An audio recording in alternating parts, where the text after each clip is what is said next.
শেখ হাসিনার পুরনো খেলা শুরু। দিল্লিতে আওয়ামী লীগ নেতাকর্মীদের সাথে সরাসরি বৈঠক। পালানোর পথ পাবে না ইউনূস।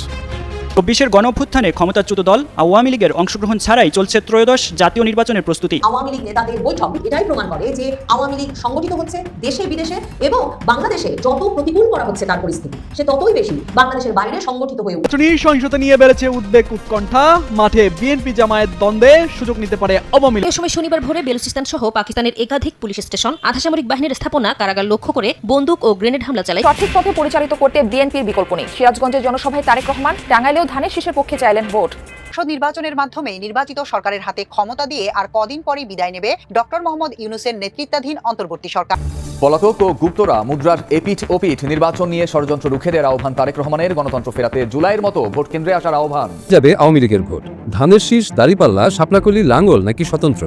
জানিয়ে দিব এই মাত্র পাওয়া সর্বশেষ গুরুত্বপূর্ণ আপডেট খবর। দর্শক, এত সময় শুনছিলেন সংবাদ শিরোনাম, এবার থাকছে বিস্তারিত। তার আগে ছোট্টটা রিকোয়েস্ট করতে চাই, যারা এই ধরনের নিউজ দেখতে ভালোবাসেন দেরি না করে চ্যানেলটি সাবস্ক্রাইব করে বেল আইকনটি অল করে দিবেন। তাহলে কথা লম্বা না করে চলুন ভিডিওটি বিস্তারিত শেষ পর্যন্ত দেখতে থাকি। মাহফুজ আলম নিজে ফেসবুকে স্ট্যাটাস দিয়ে ভীষণ জামাত বিরোধী। তিনি বারবার জামায়াতে ইসলামীকে যুদ্ধাপরাধের জন্য কাফফারা দিতে হবে, জামায়াতে ইসলামী 1971 সালের জন্য ক্ষমা না চাইলে সেই দলের রাজনীতি করার কোনো অধিকার নাই, এ ধরনের নানা কথা বলে বারবার জামায়াতে ইসলামীকে এই পুরো সময়টা ধরে খেপিয়ে এসেছেন।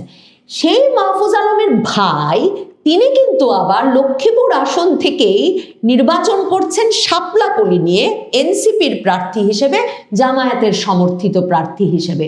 ভাবুন, ভাই নির্বাচন করছেন জামায়াত সমর্থিত প্রার্থী হিসেবে, বাবা করেন বিএনপি, ছেলে হয়েছেন মাস্টারমাইন্ড মন্ত্রী, এবং তিনি এরপরে আবারও মন্ত্রী বা উচ্চকক্ষে আসন পাবেন। বাংলাদেশের সাবেক তথ্য উপদেষ্টা মাহফুজ আলম, যাকে কিনা ডক্টর মোহাম্মদ ইউনূস সেই আমেরিকায় নিয়ে গিয়ে ক্লিন্টন ফাউন্ডেশনে মাস্টার মাইন্ড হিসেবে পরিচয় করিয়ে দিয়েছিলেন, সেই মাস্টার মাইন্ড মাহফুজ আলম এমন এক মন্তব্য করেছেন যে মন্তব্যকে নিশ্চিতভাবেই তার আরেকটি মাস্টার স্ট্রোক হিসেবে অভিহিত করতে হয়। মাহফুজ আলম এ ধরনের মন্তব্য করে সাধারণত ফেসবুকে স্ট্যাটাস দিয়ে কিছুক্ষণের মধ্যেই সেই স্ট্যাটাস তুলে নেন। তবে এই রকম একটা মন্তব্য তিনি একটা সংবাদ মাধ্যমের সঙ্গে সাক্ষাৎকারে করবার পর আপাতত তার পক্ষে সেই মন্তব্য তুলে নেওয়া সম্ভব হবে বলে মনে হচ্ছে না। তিনি সংবাদ মাধ্যম ঢাকা স্ট্রিমকে এক সাক্ষাৎকারে বলেছেন যে তারেক রহমান বিএনপি তাকে এই প্রস্তাব দিয়ে রেখেছে যে তিনি মন্ত্রী পদমর্যাদাতেই আগামী সরকারে কোনো একটা পদ পাবেন। সেটা যদি সরাসরি মন্ত্রী নাও হয় তাহলে হয়তো উচ্চ কক্ষে তাকে কোনো আসন দেওয়া হতে পারে। মানে ভাবা যায় নির্বাচনটি হয়নি, গণভোটে জুলাই সনদ পাশ হবে কি হবে না তার কোনো ঠিক ঠিকানা নাই, কিন্তু এই ভাগাভাগির নির্বাচনে তার মানে এরা প্রত্যেকে এমনকি উচ্চকক্ষের আসনগুলো এরই মধ্যে ভাগ করে নিয়েছেন। মাহফুজ আলম উপদেষ্টা পদ ছেড়েছেন বটে, কিন্তু bdnews24.com সবেই এই খবর ছেপেছে যে 2 মাস আগে পদত্যাগ করলেও এখন পর্যন্ত সরকারি বাসাতেই আছেন আসিফ এবং মাহফুজ আলম সেই সরকারি বাসায় আছেন সেটা অস্বীকারও করেন নাই bdnews24কে।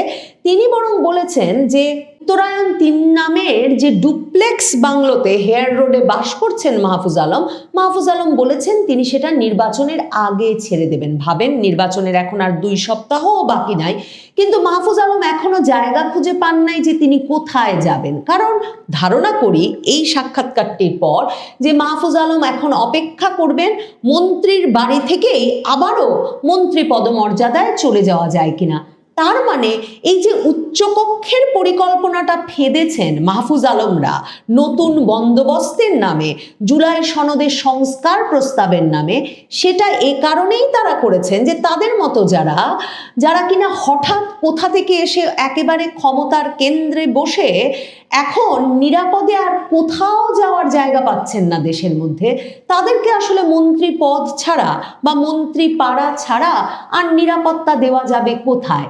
তখন এই হিসাবও মিলে যায় যে এই যে আসিফ নজরুল, সৈয়দা রিজওয়ানা হাসান থেকে শুরু করে খলিলুর রহমান, ফায়েজ তাইয়াব, মানে নাম মনে করুন শুধু, ইউনূস সরকারের যত ব্যক্তিবর্গ আছেন তাদের জন্য ওই যে ৯,০০০ বর্গফুটের ফ্ল্যাট তৈরি হচ্ছে না, সেই এত ফ্ল্যাট দিয়ে কি হবে এ প্রশ্ন যখন সংবাদ মাধ্যম করছে, তখন ইউনূস সরকার জানে, মাহফুজ আলম জানেন, তারেক রহমান জানেন, জামায়াতের আমির ডাক্তার শফিকুর রহমান জানেন, যারা ভাগাভাগি করে এই নির্বাচনটা করছেন, যে তাদের আসলে কত মন্ত্রী পর্যায়ের ফ্ল্যাট প্রয়োজন হবে, কারণ যাদের মন্ত্রিত্ব দেওয়া যাবে না তাদেরকে তারা তখন উচ্চকক্ষ বানিয়ে সেই উচ্চকক্ষের সদস্য পদ দেবেন।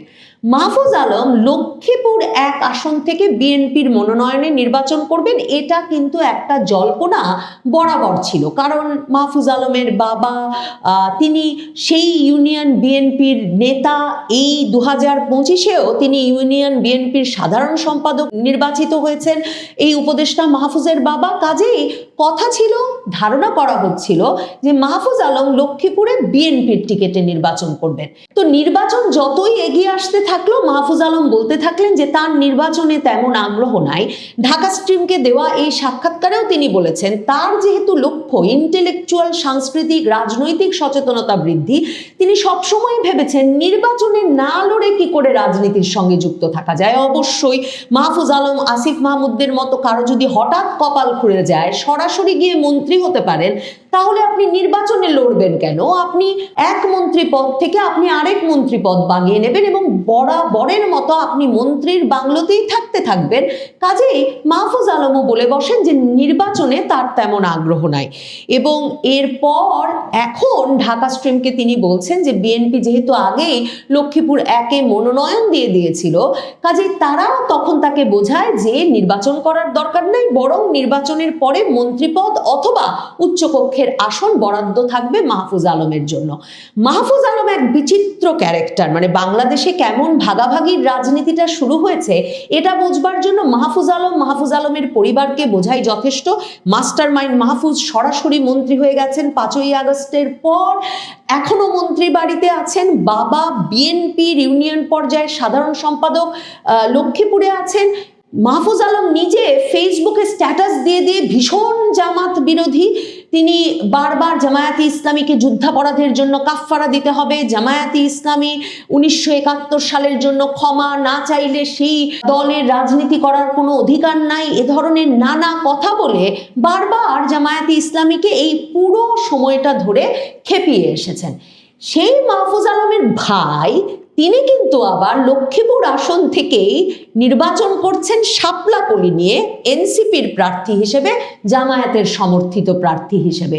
ভাবুন, ভাই নির্বাচন করছেন জামায়াত সমর্থিত প্রার্থী হিসেবে, বাবা করেন বিএনপি, ছেলে হয়েছেন মাস্টার মাইন্ড মন্ত্রী, এবং তিনি এরপরে আবারও মন্ত্রী বা উচ্চকক্ষে আসন পাবেন। মাহফুজ আলমের এই যে বিস্ফোরক মন্তব্য যে বিএনপি তাকে কথা দিয়ে রেখেছে, তাতে আরেকটা ব্যাপার পরিষ্কার হচ্ছে যে তার মানে এই দলগুলো এরই মধ্যে এমনকি উচ্চকক্ষের যে ১০০ আসন, সেই আসনগুলো এক রকমের ভাগাভাগি করে রেখেছে। উচ্চকক্ষ গঠিত হবে ১০০ আসন বিশিষ্ট, এবং জুলাই সনদ অনুযায়ী, মানে তাদের এই সংস্কার প্রস্তাব অনুযায়ী যা আমরা পেলাম ৫ই আগস্টের আন্দোলনের ফলশ্রুতি হিসেবে, সেই ফলাফল হিসেবে যা পরিবর্তন ঘটতে যাচ্ছে বাংলাদেশে, তার মধ্যে একটি হচ্ছে সংসদ হবে ২ কক্ষ বিশিষ্ট। উচ্চকক্ষে সিদ্ধান্ত নিয়েছেন এই রাজনৈতিক দলগুলো যে আনুপাতিক প্রতিনিধিত্ব হারে সদস্য পদ নির্ধারিত হবে। তার মানে যে দল যত শতাংশ ভোট পেয়েছে সে দলের জন্য তত আসন নির্ধারিত হবে। এখন এবি পার্টির ব্যারিস্টার ফুয়াদ মঞ্জু থেকে শুরু করে ছোটখাটো বহু দলের একমাত্র স্বপ্ন হয়ে উঠেছে, যারা কিনা টক শোতে গিয়ে কিংবা গায়ের জোর দেখিয়ে কিংবা অশ্লীল বাক্যবাণ ছুড়ে গত কমাসে বিরাট বিখ্যাত হয়ে উঠেছেন, এদের সকলের লক্ষ্য এখন উচ্চকক্ষ। এবং পত্রপত্রিকার খবরে এটাও বেরিয়ে এসেছে যে এই উচ্চকক্ষে যেহেতু মাত্র ১% ভোট পেলেই একটি সদস্যপদ হলেও পাওয়া যাবে, যেহেতু এটি ১০০ আসনের, কাজেই এই ছোট দলগুলো এখন থেকেই ঠিক করে রেখেছে কারা কারা কটি করে আসন নেবে ওই উচ্চকক্ষে।